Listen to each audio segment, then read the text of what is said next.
बिस्मिल्लाहिर्रहमानिर्रहीम अस्सलाम वालेकुम everyone, welcome to Minal academy. Hope so कि आप सब ठीक होंगे। आज की इस वीडियो में बात करने लगे हैं इंपॉर्टेंट टॉपिक पे। जितने भी फर्स्ट ईयर के स्टूडेंट्स हैं, ये वीडियो उन तमाम स्टूडेंट्स के लिए है। आज की इस वीडियो को हमारे पास बेसिकली टॉपिक है वो है कि इंग्लिश के पेपर की तैयारी आप लोगों ने कहाँ से करनी है और किस तरह करनी है। फर्स्टली हम बात करेंगे एमसीक्यूज के हवाले से कि एमसीक्यूज की तैयारी आप लोगों ने कहाँ से करनी होती है और ग्रामर की चीज़ें कौन कौन सी आप लोगों ने अपने माइंड में रखनी होती है या किस तरह के एमसीक्यूज आप लोगों के पेपर में आते हैं। अगर एमसीक्यूज आप लोगों के पास अच्छी तरह से हो जाए तो बाकी पेपर भी अच्छी तरह से हो जाता है, और अगर एमसीक्यूज ही बुरे हो तो बाकी पेपर भी आप लोगों को लगता है कि बाकी पेपर भी बुरा होगा।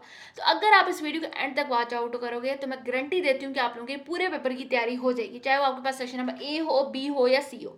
फर्स्टली हम बात करेंगे एमसीक्यूज के हवाले से कि एमसीक्यूज की तैयारी आप लोगों ने कहाँ से करनी है और कौन कौन सी चीजें आप लोगों के पास एमसीक्यूज में बेसिकली आती हैं। उसके बाद हम मूव आउट करेंगे सेक्शन नंबर बी की जाने। जो आप लोगों के पास पैसेज वाला क्वेश्चन होता है उसको आप लोगों ने किस तरह डम आउट करना होता है, उसकी समरी आप लोगों ने किस तरह करनी होती है, और बाकी जितने भी क्वेश्चन है उसको आप लोगों ने किस तरह डम आउट करना होता है। स्टेंजा के हवाले से जितने भी आप लोगों के पास क्वेश्चन होते हैं उसको आप लोगों ने किस तरह डम आउट करना होता है। पंक्चुएशन आप लोगों ने किस तरह करनी होती है, उसकी रिपोर्ट राइटिंग आप लोगों ने किस तरह करनी होती है, ऐसे को आप लोगों ने किस तरह लिखना होता है, और बाकी भी जितनी ग्रामर के रिलेटेड क्वेश्चन होते हैं उन तमाम को आप लोगों ने किस तरह डम आउट करना होता है। इस वीडियो में एक एक चीज एक्सप्लेन करूंगी, एमसीक्यू से स्टार्ट करूंगी, ऐसे पे खत्म आउट करूंगी ताकि आपको एक एक चीज अच्छी तरह क्लियर अप हो जाए। तो स्टार्ट लेते हैं। फर्स्टली हम बात करेंगे एमसीक्यूज के हवाले से कि एमसीक्यूज की आप लोगों ने कहाँ से तैयारी करनी होती है। कुछ के स्टूडेंट्स को पता ही नहीं होता कि एमसीक्यूज में हमारे पास क्या क्या चीज़ें आती हैं और एमसीक्यूज हमारे पास किस तरह के आ सकते हैं ताकि हम उस तरह की तैयारी करें। कुछ के स्टूडेंट्स इसको सीरियस लेते ही नहीं है।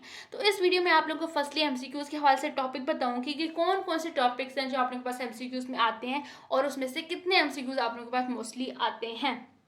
फर्स्टली हम बात करें, टोटल आपके पास 20 एमसीक्यूज होते हैं। जो हाफ एमसीक्यूज होते हैं वो आप लोगों के पास ग्रामर में ही चले जाते हैं। जो मोस्टली एमसीक्यूज आते हैं वो आप लोगों के पास ग्रामर के रिलेटेड ही आते हैं।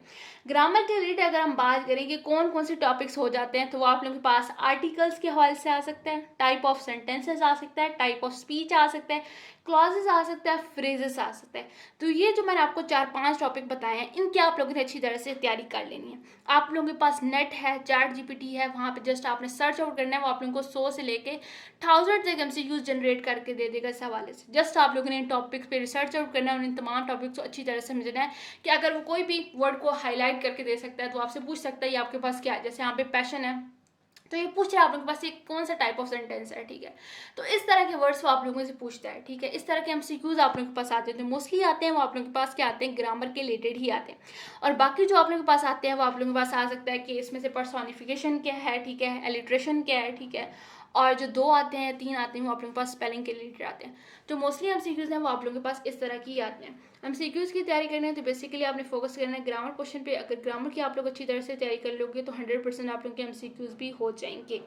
बाकी अगर एमसीक्यूज के सोल्यूशन की बात करूँ तो उसकी भी मैंने पीडीएफ पूरी की हुई है, ठीक है। पूरा मॉडल पेपर का सोल्यूशन मैंने इसमें दिया हुआ है। अगर आपको ये चाहिए तो मेरे से आप लोगों ने कमेंट सेक्शन में रब्ता करना है, देन मैं आप लोगों को सेंड आउट कर दूंगी।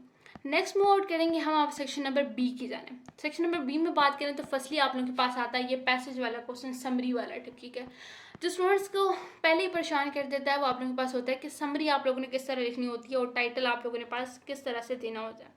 फर्स्टली आपने क्या करना है, इस पूरे जो आप लोगों के पास पैसेज है इसको फर्स्टली आप लोगों ने आराम से रीड आउट करना है, ना कि आप लोगों ने फर्स्टली इन क्वेश्चन आंसर पे मूव आउट कर जाना है। ऐसा आप लोगों ने हरगिज़ नहीं करना होता। फर्स्टली आपने क्या करना है, इस पूरे पैसेज को रीड आउट करना है, अच्छी तरह से रीड आउट करना है ताकि आपको अच्छी तरह से समझ आ जाए बेसिकली ये किस हवाले से। जो आप लोग के पास पैसेज आता है वो मोस्टली अब आ सकता है, आपको सोशल मीडिया पे आ सकता है, ठीक है, एआई पे आ सकता है। जो ट्रेंडिंग टॉपिक्स होते हैं बेसिकली उसी पर ही आते हैं। तो यहाँ पे आप लोग के पास एआई पे दिया हुआ है। अब फर्स्टली इसके हवाले से समरी पूछेंगे आप लोगों के पास, उसके बाद सिर्फ टाइटल पूछेंगे। टाइटल आप लोग यहाँ पे आर्टिफिशियल इंटेलिजेंस का भी दे सकते हो, ठीक है। जो मेन टॉपिक है, मेन हेडिंग में ही आपको दिखाई दे रहा है तो वो आप लोग टाइटल दे सकते हो। टाइटल के लिए बिल्कुल भी परेशानी होना, फर्स्टली रीड आउट करना है, जो भी समझ आ रहा है वो टाइटल उठा के दे दो, ठीक है। उसके बाद जो समरी होती है, समरी आप खुद से भी लिख सकते हो, ठीक है। इसको अगर रीड आउट करते हो तो आपको अच्छी तरह समझ आ सकती है। जस्ट आपने कुछ लाइन में से लिख देना, ठीक है। अगर आपको 1 पेज दिया हो तो इसका ही मतलब नहीं है कि 1 पेज आप लोगों ने सॉल्व आउट करना है। जितना दिल चाहता है उतना आप लोग लिख सकते हो। बाकी जो रिमेनिंग क्वेश्चंस हैं, ठीक है, उनको आप लोगों ने जस्टली क्या करना होता है, यहाँ से सर्च आउट करना होता है। जितनी भी लाइनें बनी हैं, चाहे वो 2 लाइन्स बन रही हैं, 3 लाइन बन रही हैं या 1 लाइन बन रही है, तो जस्ट आप लोगों ने वो ही लिखनी होती है, ना कि आपने उसे बढ़ा चढ़ा के लिखना होता है। तो ऐसा हरगिज़ नहीं होता, ठीक है। इसके सोल्यूशन भी मैंने डाले हुए हैं। ये समरी दी हुई है, ठीक है, और ये टाइटल दी हुई है अंडरस्टैंडिंग आर्टिफिशियल इंटेलिजेंस, या जस्ट आर्टिफिशियल इंटेलिजेंस लिख दो तो कोई मसला नहीं है।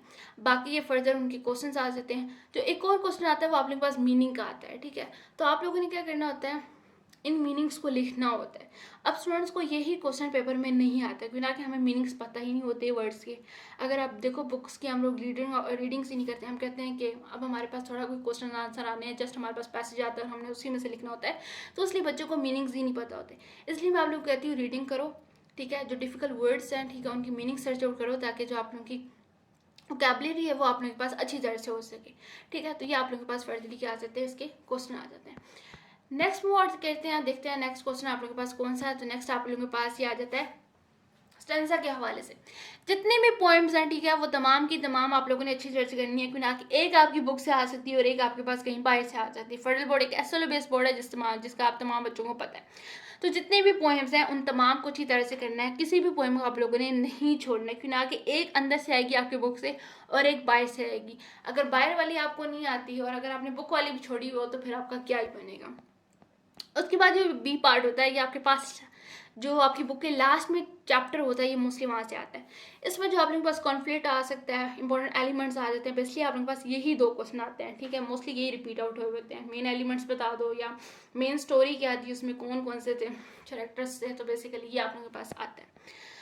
उसके बाद हम मोड कहते हैं कि आप लोगों के पास टोटल 6 सेंटेंसेस होते हैं और यहाँ पे आप लोगों ने क्या करना है, इसका करेक्ट मीनिंग देना है और ऑफ द फॉलोइंग इडियम्स, ठीक है।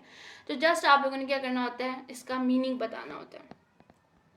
तो ये भी बहुत ज़्यादा आसान है। टोटल आप लोगों ने इसमें 6 बनाना है। अगर आप लोग अच्छी तरह से तैयारी करोगे बच्चों से मैं गारंटी देती हूँ कि आप लोगों का पेपर बहुत ज़्यादा अच्छा होगा। इसलिए अच्छी तरह से तैयारी करके जानी है ताकि कोई भी कन्फ्यूजन आपको उस टाइम पर ना हो। ईडीएम्स के हवाले से टीचर्स ने भी आप लोगों को पीडीएफ प्रोवाइड की हुई होंगी, अगर नहीं है तो फिर मुझे बताना, मैं आपसे शेयर वो भी कर दूंगी। तो ये देखो जहाँ पे जो भी वर्ड हाईलाइट हुआ है, यहाँ पे कोई भी वर्ड बोल्ड आउट हुआ है, तो जस्ट आपने उसका मीनिंग लिखना है। जो आप लोगों के पास पीडीएफ आप लोगों के टीचर्स ने प्रोवाइड की हुई है या फेडरल बोर्ड की, अगर गूगल पे भी सर्च आउट करते हैं तो वहाँ पे भी आपको मिल जाएगी, तो वहाँ से ही आएंगे, बाकी कहीं से भी नहीं आएंगे, ठीक है। तो उन तमाम को आपने अच्छी तरह से कर लेना है। कोई भी 6 करना है, ये टोटल जितने भी थे उन तमाम के मीनिंग्स लिखे हुए हैं, तो ये आप लोगों ने एक दफ़ा अच्छी तरह से देख लेना है। उसके बाद नरेशंस आ जाती है। नरेशंस में आप लोगों ने क्या करना होता है, change the narration of the following पैसे, आपने क्या करना होता है, इसको चेंज करके लिखना होता है, ठीक है। तो बेसिकली जो इंग्लिश का पर्पज़ है तो वो आप लोगों के पास पूरा क्या करेगा, आपकी ग्रामर पर ही फोकस आउट करेगा। इसको आप लोगों ने जस्ट क्या करना है, चेंज करके लिखना है, ठीक है। उसके बाद पंचुएशन पे मूव आउट करते हैं। पंचुएशन को अगर हम देखें, modern ideas of government date back to the 1960s when for the first time people began to a questions a king's right to rule one's throughout to the good given, ठीक है। तो यहाँ पे punctuation देखो, modern government वहाँ पे जी उसका बड़ा था, यहाँ पे छोटा कर दिया है, यहाँ पे 90s के बाद कॉमा लग गया है, ठीक है, फर्स्ट टाइम के बाद कॉमा लग गया। उसके बाद किंग्स, यहाँ पे किंग्स में कॉमा नहीं लगा हुआ था यहाँ पे, ठीक है, ये देख सकते हो। तो यहाँ पे हमने क्या करना है, इससे पहले कॉमा लगाना है और बस यही है, और कुछ भी नहीं है इसमें, सिंपल सा था। रिपोर्ट राइटिंग की अगर हम बात करें तो रिपोर्ट के रिलेटेड आपके पास बहुत ज़्यादा टॉपिक्स नहीं आ सकते हैं, जो मोस्टली आपके पास ट्रेंडिंग टॉपिक्स होते हैं वो आ सकते हैं। कॉलेज लाइब्रेरी देख लो, ठीक है। उसके बाद अभी आप लोगों के पास जैसे सलाब है, ठीक है, उस हवाले से आ जाते हैं, और रिपोर्ट ऑन दी पार्क्स आ जाता है। तो बेसिकली यही टॉपिक्स होते हैं। फर्स्टली आप लोगों ने क्या करना होता है, रिपोर्ट के पैटर्न को अच्छी तरह से लिखना होता है। जो हाफ मार्क्स होते हैं वो आपके पास रिपोर्ट के पैटर्न के ही होते हैं, जो हाफ होते हैं वो आपके पास जो अंदर लिखा होता है वो होता है। फर्स्टली आपने इंट्रोडक्शन देना होता है कि बेसिकली आपके पास टॉपिक है क्या, उसको फिर आप लोगों ने उसको निरेट करके लिखना होता है, उसको इश्यू को एक्सप्लेन करो, ठीक है। और लास्ट में आप लोगों ने बताना होता है उसका कंक्लूजन कि किस तरह उसको सेटलमेंट किया जा सकता है, लाइक दैट, ठीक है। उसके बाद जो लास्ट क्वेश्चन होता है वो आप लोगों के पास होता है पैराग्राफ राइटिंग का, ठीक है, जिसमें आप लोगों ने क्या करना होता है, पैराग्राफ लिखना होता है, ठीक है। ऐसे नहीं होता है, यहाँ पे पैराग्राफ होता है। टोटल आपने 100 to 120 वर्ड्स का लिखना है, तो इसको भी आप लोगों ने एक अच्छे अंदाज में लिखना होता है, ठीक है। फर्स्टली थोड़ा सा उसको डिफाइन करो, ये नहीं कि पहले लंबी लंबी छोड़ना शुरू हो जाए, ऐसा आप लोगों ने हरगिज़ नहीं करना। एक अच्छे अंदाज में आप लोगों ने इसको पेश आउट करना है, ठीक है। तो ये आप लोगों के पास पैराग्राफ के रिलेटेड में मैंने आपको इसको एक्सप्लेन कर दिया कि किस तरह आप लोगों ने पैराग्राफ को लिखना होता है, तो इसको भी आप लोगों ने अच्छी तरह से कर लेना है। जो आप लोगों के पास पैराग्राफ आ सकते हैं वो भी आपके पास इस तरह से आ जाता है, एआई पे आ जाता है, साइंस पे आ सकता है, टेक्नोलॉजी पे आ जाता है, सोशल मीडिया पे बेसिकली आ सकता है, जो वेरी इंपॉर्टेंट है। ठीक है, सोशल मीडिया पे आ सकता है, हार्ड वर्क पे आ सकता है, एआई पे आ जाता है, या साइंस एंड टेक्नोलॉजी पे आ सकता है। यही बेसिकली इंपॉर्टेंट टॉपिक्स हैं।